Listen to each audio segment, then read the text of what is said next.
Alam mo bang ang dahon ng sili na kalimitang sahog natin sa tinola ay isang napakahusay na gamot sa mataas na lagnat? Pakuluan lamang ang matatandang dahon nito at hindi yung talbos. Pakuluan lang ng 10 minuto at inumin 3 beses isang araw. Mahusay din itong gamot sa masakit na mga buto o kasukasuhan dulot ng arthritis. Tinutulungan din ng pag-inom ng nilagang dahon ng sili ang ating lapay na mag-produce ng insulin para sa may mga sakit na diabetes at nakakapagpababa ng cholesterol level.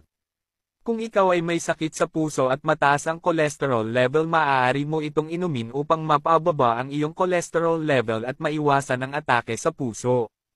Maaari mo itong i-share para malaman ng iba. Coconut is good for the brain. Avocado is good for the skin. Eggplant is good for bones. Carrots are good for the eyes. Peaches are good for the heart.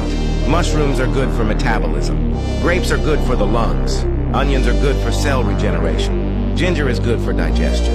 If nature didn't make it, don't take it. Ito ang mabisang paraan para sa mabilisang pagsaklolo sa mahal natin sa buhay, katulad ng biglaang pagsusuka tae at nanghihina na ito dahil sa dehydration, lalo na kung malayo sa pagamutan, alanganing oras, at walang gamot na maipainom sa kanya. Ang gawin mo ay kumuha ka ng murang suhi ng saging na tondan, hugasang mabuti at pagkatapos ay balatan ito. Kunin ang pinakalaman ng suhi ng saging, pagkatapos ay ibabad agad-agad sa tubig at hayaang nakakababad ito ng ilang minuto, pagkatapos ay ipainom ka agad sa nagsusuka tae.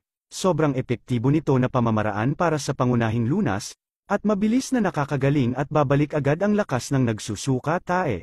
Saka ito dalhin sa ospital para masuri ang dahilan ng pagsusuka tae ng pasyente.